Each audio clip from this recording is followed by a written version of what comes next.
किसी भी क्षेत्र में जानकारी के लिए उसमें पूर्णतः गोता लगाना होता है, तब कोई चीज मिलता है।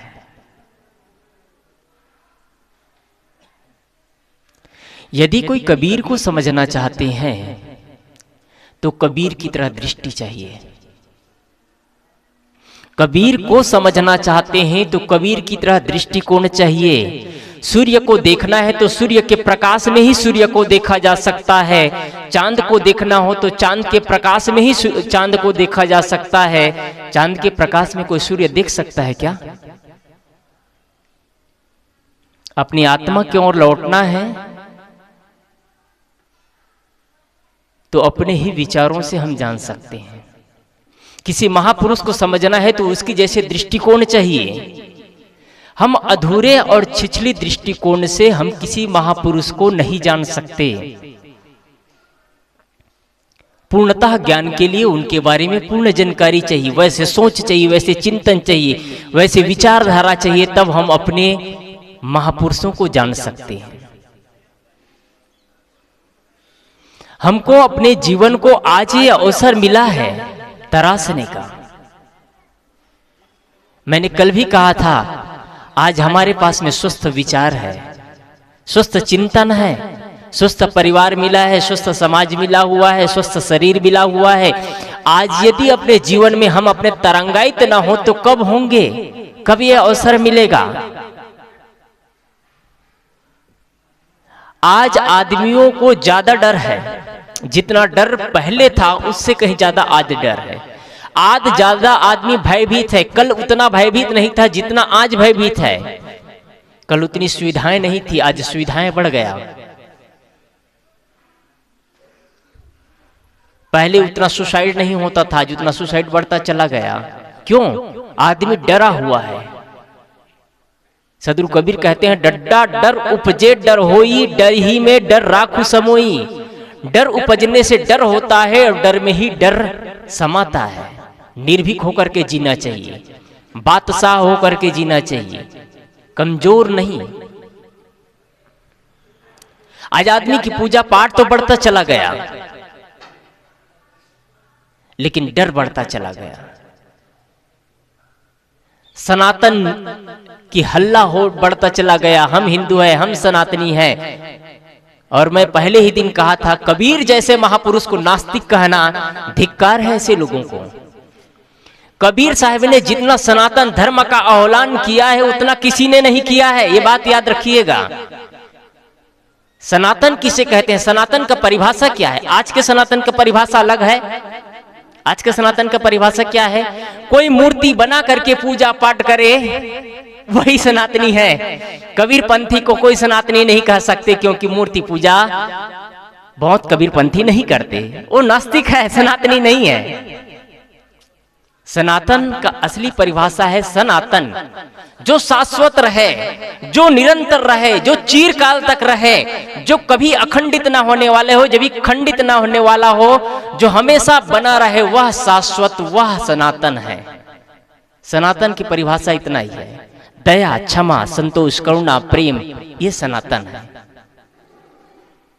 हम जो चाहते हैं वो भी सामने वाला चाहता है, ये सनातन है।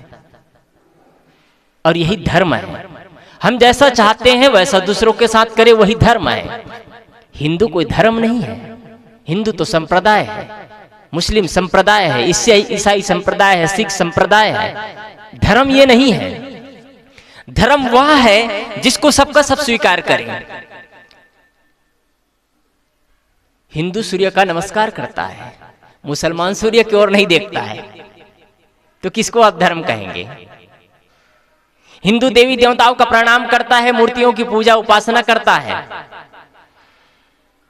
मुसलमान इसका कोई पूजा पाठ नहीं करता। मुसलमान मूर्ति पूजा को विरोध करता है, हालांकि कब्रिस्तान का पूजा करता है।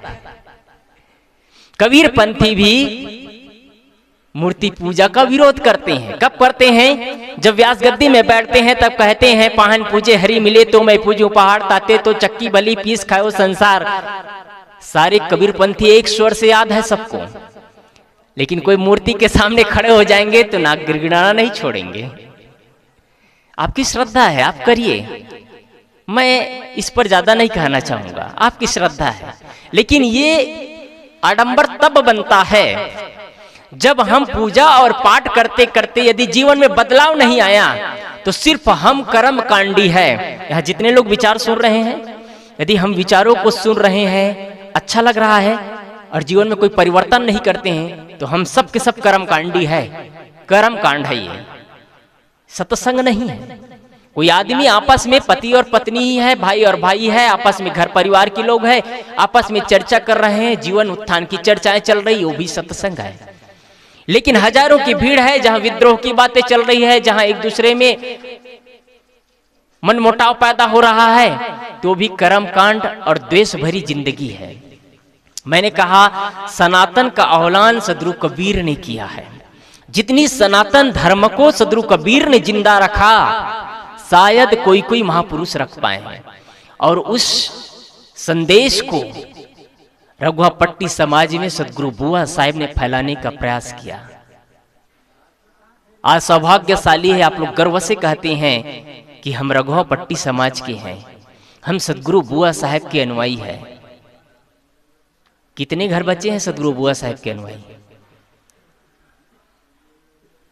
बहुत कम घर बचे होंगे, बाकी तो फिर सिर्फ लाइसेंस ले लिए हैं, कोई गुटखा चबा रहे हैं, कोई वहां जाकर के पूजा पाठ कर रहे हैं, कोई सत्यनारायण कथा की पूजा करा रहे हैं, तो कोई और भागवत पुराण करा रहे हैं, तो कोई भोले में ले जाकर के पानी चढ़ा रहे हैं। आप करिए, जिसको करना है करिए, लेकिन ज्यादा बेटर है, ये सब सेकेंडरी है। प्राइमरी क्या है? प्राइमरी है जिनके वजह से हम जिंदा है। क्या वही देवी देवताओं ने हमको जन्म दिया है जिसकी हम पूजा और अर्चना कर रहे हैं? कबीर साहब ने पूरे बीजक पढ़ करके देखिएगा, पलट करके देखिएगा, कहीं पर नहीं कहा है मेरी पूजा करना, मेरी आराधना करना, मेरे नाम से हवन तर्पण करना, मेरे नाम से यज्ञ करना, मेरे नाम से आरती चौका करना। पूरे बीजक में कहीं नहीं है। और ये बात जब कहते हैं तो कहते हैं पारखी लोग तो कुछ भी नहीं मानते हैं। अभी हमारे साथी कह रहे थे, मैं लोगों से प्रश्न किया करता हूं, आम सभाओं में कहा करता हूं, क्या कबीर पंथी पानी को पानी, मिट्टी को मिट्टी, आग को आग, हवा को हवा, आकाश को आकाश, जल को जल, कपड़ा को कपड़ा, घर को घर, मकान को घर को घर, माँ को माँ, पिता को पिता, पुत्र को पुत्र नहीं मानते? तो लोग एक स्वर से कहते हैं हाँ मानते हैं। कबीर पंथी क्या नहीं मानते? तो कहते हैं कबीर पंथी भगवान नहीं मानते। जब गोबर को भी गणेश भगवान की पूजा कर ले, मान ले, तब कहेंगे हाँ अब कबीर पंथी भगवान मानते हैं। विडंबना है। मैंने कहा सदगुरु कबीर ने ही सनातन धर्म को जिंदा रखा। ये चीज क्यों कह रहा हूं मैं? आज हमारे हिंदू परंपरा में कोई 33 कोटि देवता कहते हैं, कोई 56 कोटि देवता कहते हैं। आप पूरा वेद पलट करके देख लीजिएगा, कहीं ये देवी देवता का नाम निशान भी नहीं है।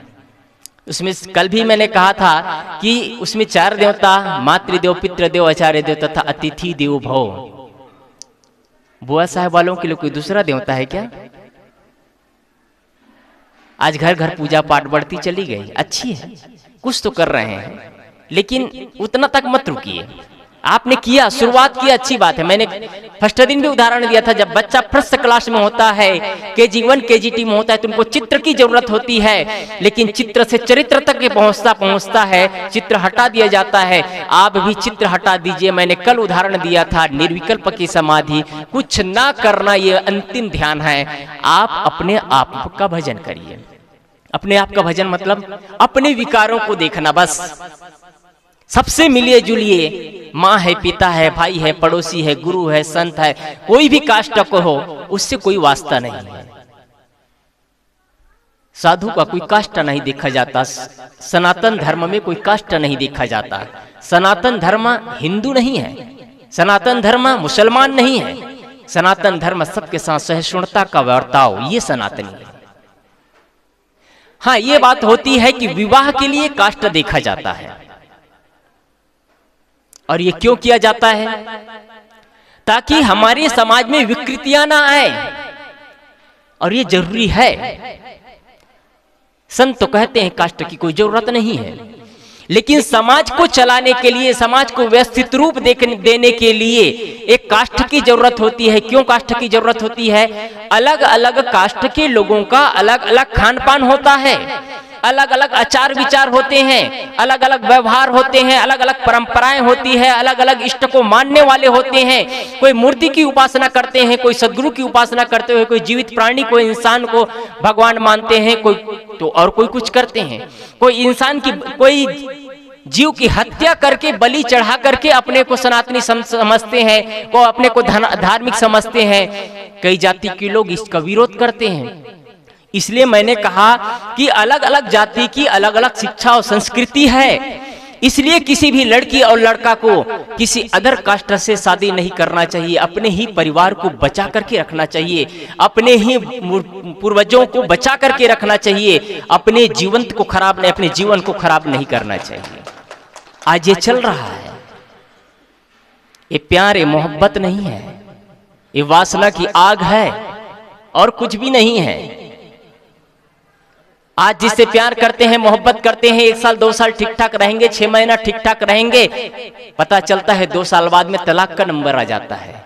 जिसमें महापुरुषों का, जिसमें माता पिता का, बड़े बुजुर्गों का हाथ ना हो, वैसा विवाह क्या विवाह है?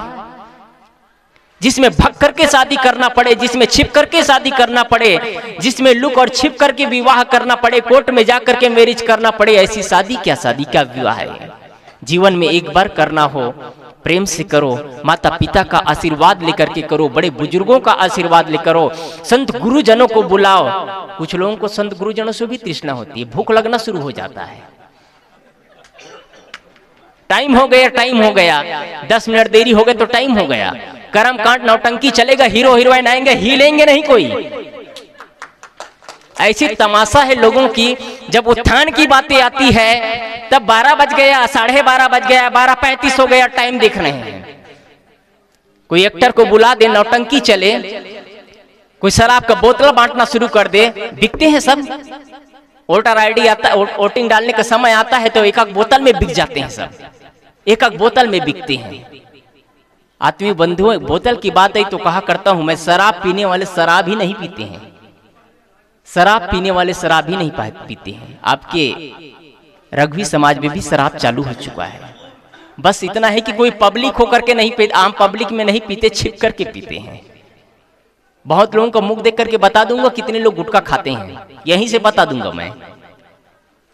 लेकिन किसी की बेइज्जती नहीं करना है, आपकी सभ्यता है।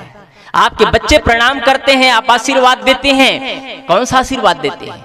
मुख में गुटखा भरे हैं, गलगला रहे हैं, लाल लाल थूक रहे हैं, आशीर्वाद भी दे रहे हैं। क्या आशीर्वाद है? ऐसी आशीर्वाद दिया जाता है?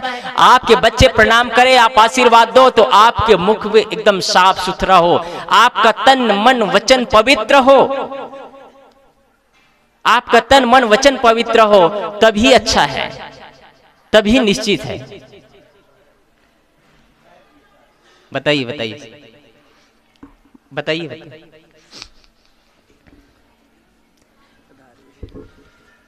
मैं कह रहा था कि पवित्रता बनाए रखना चाहिए, पवित्रता बनाए रखना चाहिए। अपने बेटियों को, अपने बेटों को ऐसा संस्कार दीजिए कि आपके बेटे, आपकी बेटियां गलत दिशा की ओर ना जाए। मैंने कल भी कहा था, आपका व्यक्तित्व का निर्माण ऐसा हो, आपका खाना, आपका बोलना, आपका चलना, आपका हर क्रियाकलाप ऐसा हो कि आपके बच्चे आपको अनुसरण कर सके, आपको मान सके, आपका सम्मान कर सके।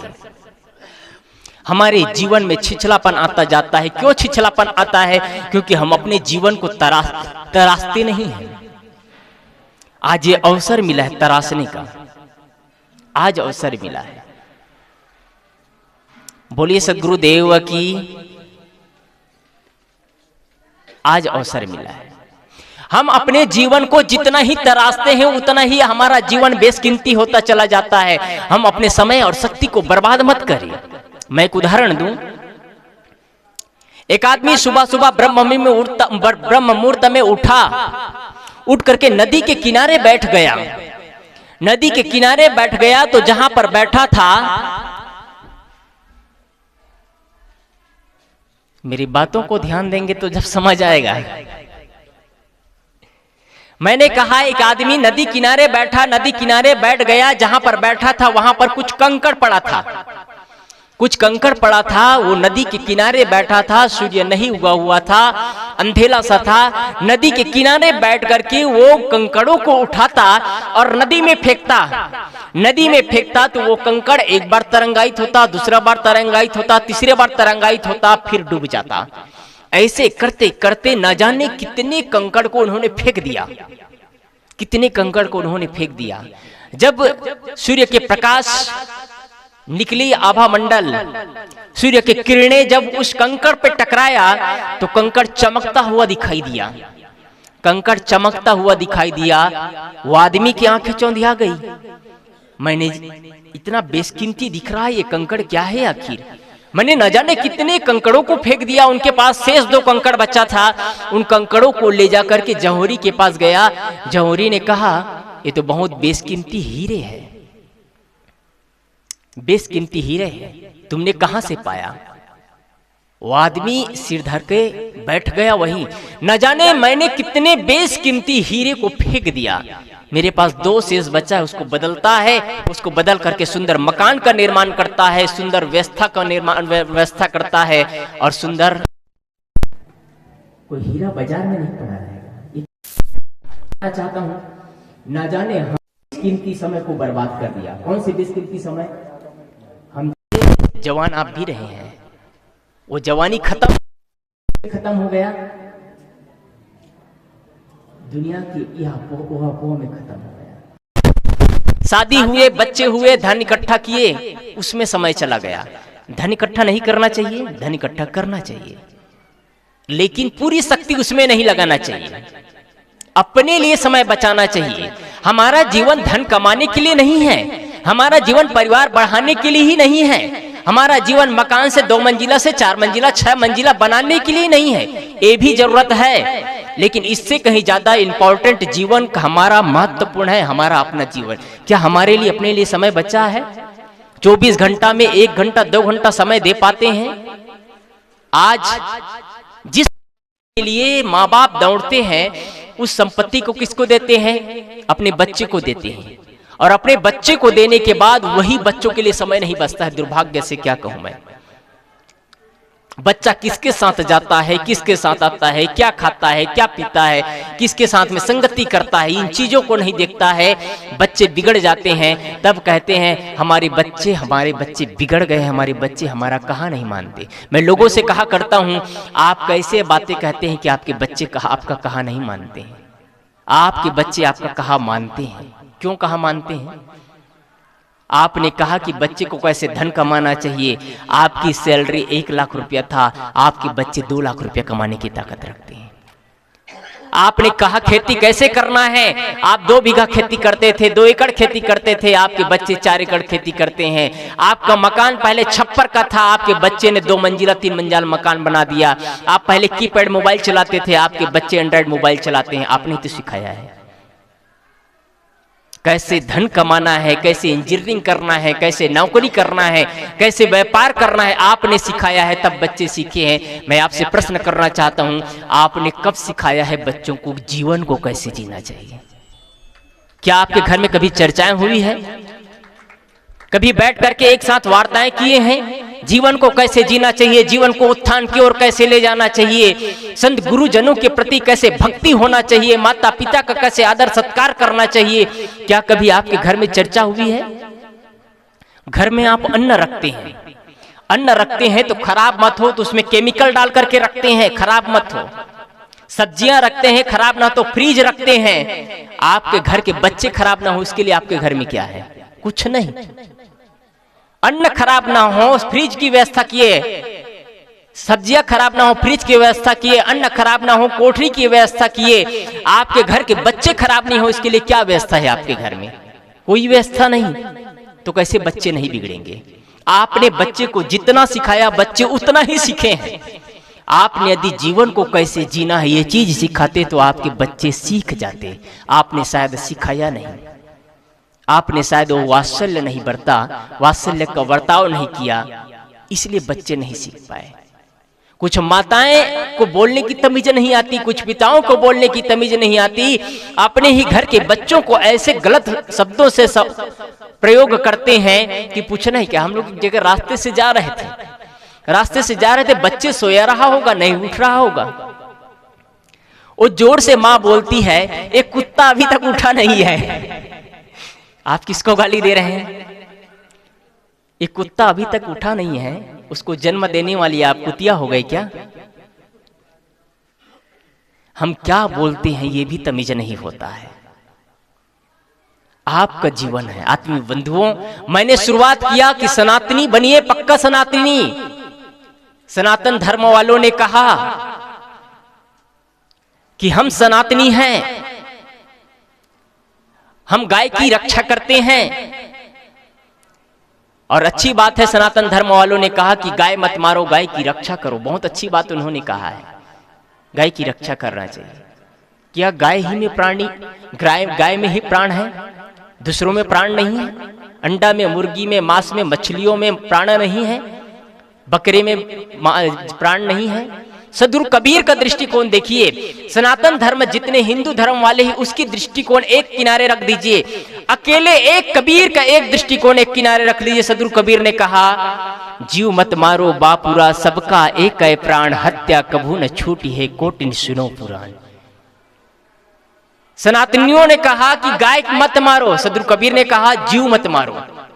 उनका विशाल हृदय, आप भी ऐसा विशाल हृदय रखिए, आपके घर में सब समा जाए, आपके घर में आपके बच्चे को सम्मान मिले तो पड़ोसी को सम्मान मिले तो आइट साइड वाले को भी सम्मान मिले, जो हमसे घृणा करते हैं उनको भी सम्मान दे करके देखिए, आपका हृदय भाव विभोर हो जाएगा।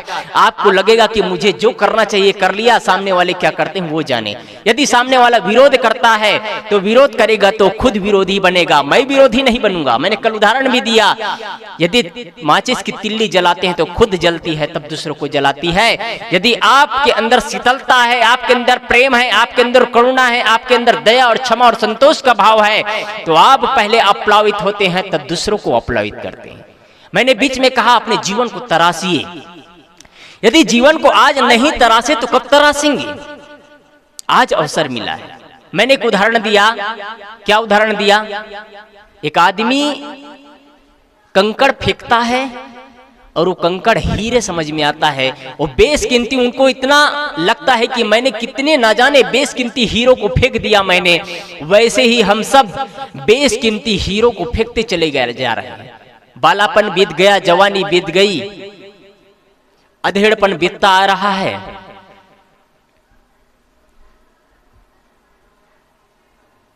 ऋषियों मुनियों ने हमारे जीवन को 4 भागों में बांटा है, बालापन, गृहस्थ, वानप्रस्थ और विरक्त।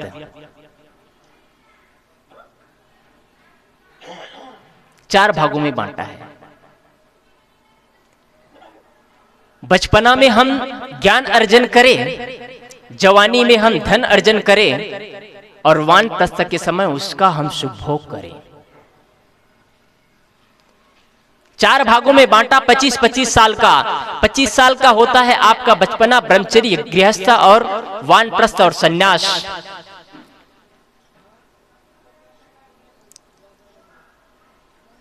25 साल तक आप ज्ञान अर्जन करें शिक्षा पद्धति से, और ज्ञान अर्जन करने के बाद 25 से 50 साल तक आप धन अर्जन करें, और 50 से 75 साल तक आप वानप्रस्थ में उसका सुख भोग करें। क्या है ये? जब कोई आदमी नौकरी करता है तो नौकरी करने के बाद 50 साल बाद, 60 साल बाद रिटायर होता है तो उसको क्या मिलता है? पेंशन मिलता है। यदि आपने सही ढंग से जीवन को जिया है, आपने सही ढंग से जीवन को सदुपयोग किया है, तो आपको जीवन में पेंशन मिलता है। कौन सा पेंशन मिलता है? जैसे नौकरी करने वाले को नौकरी छोड़ने के बाद भी पेंशन मिलता है, वैसे ही आप सही ढंग से जीवन को जीते हैं तो आपके बच्चे, आपके बहू, आपके बेटे, आपके पड़ोसी, आपके साथ रहने वाले लोग आपको पेंशन रूपी प्रेम का फव्वारा देते हैं, आपको वात्सल्य रूपी फव्वारा देते हैं। ये आपका पेंशन है, इसको आप कमाइए जीवन में। आज अवसर मिला है, इसलिए सत्संग के प्रति प्रेम बढ़ाइए, सत्संग के प्रति रुचि रखिए। कभी कभी अपने घर में संतों गुरुजनों को बुलाइए, संत ऐसे संत गुरुजनों को बुलाइए जिसके ज्ञान में कर्म कांड ना हो। याद रखिएगा इस चीज को, कर्म कांड से कुछ नहीं मिलता है। मैं कटु सत्य आपको कह दूं, आप 33 कोटि देवता कहे चाहे 56 कोटि देवता कहे, जितने देवता मिल करके भी आपके एक टेढ़ी बाल को सीधा नहीं कर सकते। क्षमा चाहता हूं मैं, आप अपने शांति के लिए पूजा पाठ करते हैं, अच्छी बात है, लेकिन 33 कोटि देवता हो चाहे 56 कोटि देवता हो, एक टेढ़ी बाल को सीधा भी नहीं कर सकते। किसी देवता में ताकत नहीं है। इसका प्रत्यक्ष उदाहरण बता दूं आपको। आज से 4 साल पहले कोरोना महामारी आई, बड़े बड़े मंदिर में दरवाजे बंद हो गए थे। कौन भगवान काम आया था? जितने मंदिर है सारे मंदिर के दरवाजे सरकार ने बंद करवा दिया। सरकार जानते हैं उस समय मंदिर काम नहीं आएंगे, इंसान रूपी देवता ही काम आ सकते हैं, इंसान ही असली देवता है, वही काम आ सकते हैं। तिरुपति बालाजी मंदिर जैसे जैसे ना जाने कितने मंदिरों को, सारे मंदिरों को सरकार ने लॉक करवा दिया, क्योंकि जानते हैं यहाँ नुकसान के अलावा कुछ भी फायदा नहीं है। कोरोना महामारी में इंसान रूपी देवता काम आया। जानते थे डॉक्टर कि हम कोरोना महामारी में हम मर सकते हैं, हम मौत के मुंह में जा सकते हैं, पर डॉक्टर ने अपना काम नहीं छोड़ा, नर्स ने अपना काम नहीं छोड़ा, आगे बढ़ते रहे, आगे बढ़ते रहे। ना जाने कितने डॉक्टर नर्स अपने जीवन का आहुति दे दिए। कौन सा इंसान, कौन सा भगवान काम आया है? इसलिए इंसान ही काम आएंगे। अपने जीवन को बेसकीमती है, उसको समझिए। हमारा जीवन बेसकीमती है, कैसे समझे? एक उदाहरण बताऊं मैं। एक आदमी घर से निकलता है, घर से निकलने के बाद देखता है किनारे मंदिर है, मंदिर में गया, प्रवेश किया, एक संत बैठे थे, संत के पास गए और पूछते हैं, भगवान मेरे जीवन कितना बेसकीमती है, मैं कैसे जानूं? संत भगवान से प्रश्न करते हैं। संत कहते हैं इस बातों को छोड़ो, मैं तुमको एक काम दे रहा हूं, उस काम के हिसाब से तुमको सब समझ में आ जाएगा। वो करता क्या है, जहां बैठा था ध्यान करता था, वहीं पर बैठा था, वही बक्सा खोलता है, बक्सा से एक पत्थर निकालता है और पत्थर निकाल करके उस राहगीर को दे देता है। कहते हैं राहगीर तुम इस पत्थर को बेचना बस मत, इस पत्थर का सिर्फ रेट पता करके आना कि ये पत्थर कितने में बिक सकता है, जितने अधिक जगह हो सके तुम जाओ और इस पत्थर का रेट पता करके आओ। जैसे ही घर से निकलता है, मंदिर से निकलता है, राहगीर को कबाड़ बेचने वाले, कबाड़ खरीदने वाले मिलते हैं, जो प्लास्टिक जूता चप्पल लोहे टीपी खरीदते हैं। उनसे पूछते हैं राहगीर पूछते हैं कि आप कबाड़ लेते हैं, मेरे पास एक कीमती पत्थर है, क्या इस पत्थर को आप लेंगे? राहगीर का पत्थर देख करके कबाड़ खरीदने वाले कहते हैं तुम्हारे पत्थर अच्छे और चमकीले दिख रहे हैं, इसलिए तुम्हारे पत्थर को मैं सबसे अभी कीमती में मैं लोहे को खरीद रहा हूं, तुम्हारे पत्थर को मैं 20 रुपए किलो पर खरीद सकता हूं। वो आदमी रेट पूछता है, फिर आगे चल जाता है, आगे जाता है, सब्जी बेचने वाले के पास जाता है। सब्जी बेचने वाले, मैं शॉर्ट में बताऊं, सब्जी बेचने वाले को पूछते हैं आप इस पत्थर को लेंगे? सब्जी बेचने वाले कहते हैं तुम्हारे पत्थर अच्छे दिख रहे हैं, मेरे पास में बहुत सारे सब्जियां हैं, टमाटर हैं, लेकिन सबसे बेशकीमती टमाटर है मेरे पास अभी, सबसे कीमती में, इसलिए तुम्हारे पत्थर को मैं 40 रुपए किलो पर खरीद सकता हूँ। 20 से 40 चला गया। वो आदमी आगे बढ़ता है, एल्युमिनियम के व्यापारी के पास जाता है, एल्युमिनियम के व्यापारी 400 रुपए किलो कहता है, पीतल के व्यापारी 800 रुपए किलो कहता है, चांदी के व्यापारी 80,000 रुपया कहता है और सोने के व्यापारी 8 करोड़ रुपया कहता है। वो आदमी को संतोष नहीं होता, वो आदमी हीरे के व्यापारी के पास जाता है, हीरे के व्यापारी कहते हैं तुम इस पत्थर को कोई खरीद नहीं सकता, क्योंकि एक बेशकीमती कोहिनूर हीरा है। और हीरे खरीदने वाले कहते हैं तुम चाहे अपने इलाकों को बेच लो पर भी इस पत्थर का तुम रेट अदा नहीं कर सकते, क्योंकि यह बेशकीमती कोहिनूर हीरा है। कहीं ऐसा हीरा नहीं जो संत निकाल करके एक व्यापारी राहगीर को दे दे। एक उदाहरण है, वो सब जगह जाता है और सब जगह से रेट पता करके आता है और आकर के महाराज जी को पूरा डिटेल बताता है। संत जन कहते हैं तुम्हारा रेट तुमको पता है, तुम कितनी कीमती हो? जब तुम शराबी के साथ जाते हो तो शराबी कहलाते हो, जुआड़ी के साथ जा लेते हो, जुआड़ी कहलाते हो, वकालत करने वाले के साथ जाते हो तो वकील वकालत करने वाले कहलाते हो, नेता के साथ जाते हो तो नेता, मास्टर के साथ जाते हो तो मास्टर, और अच्छे आदमी के साथ जाते हो तो अच्छे आदमी कहलाते हो। और साधु संत का संगत करना शुरू कर देते हो, साधु संत गुरुजन के संग संगत करना शुरू करते हो तो सज्जन आदमी कहलाते हो, अच्छे आदमी कहलाते हो। और संग करते करते कहीं रंग बदल जाता है, जीवन का रंग साधु संतों में तब्दील हो जाता है, तो तुम भगवान का स्वरूप बन जाते हो। फिर तुम्हारा कीमत फिर कोई अदा नहीं कर सकता, तुम इतने बेशकीमती हो जाते हो। हमारा जीवन कितना कीमती है।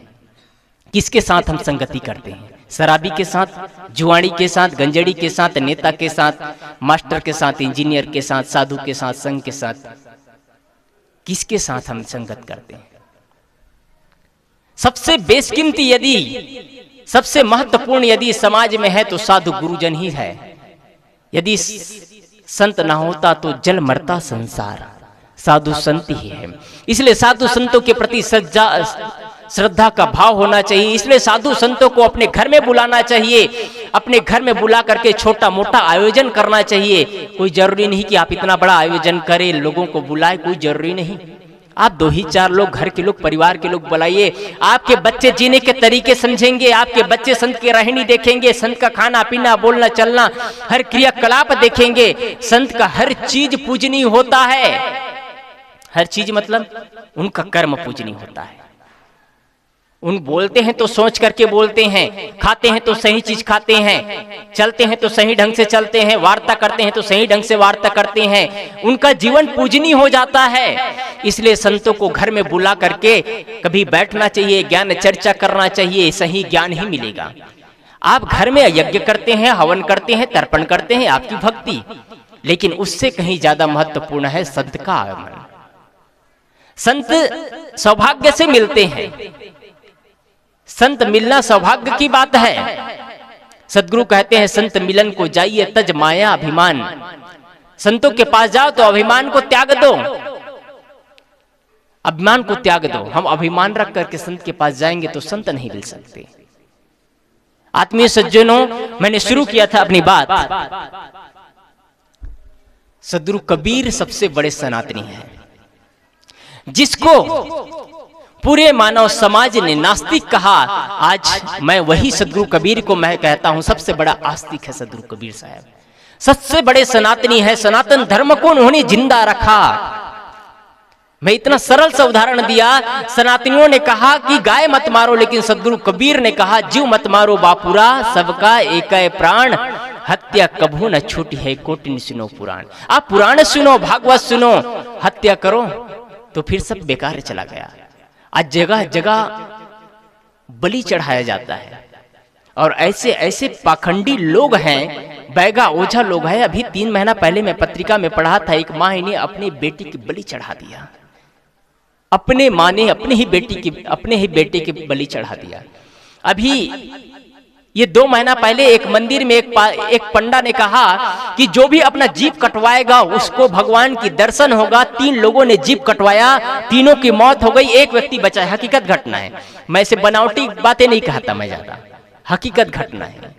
आत्मीय बंधुओं, इसलिए महत्वपूर्ण है सद्ज्ञान का। यदि ज्ञान ना हो तो धन का महत्व नहीं है, शिक्षा का महत्व नहीं है। ज्ञानी होना जरूरी, विद्वान होना जरूरी नहीं है। विद्वान तो बहुत लोग बन जाते हैं, लेकिन ज्ञानी बहुत कम लोग बन पाते हैं।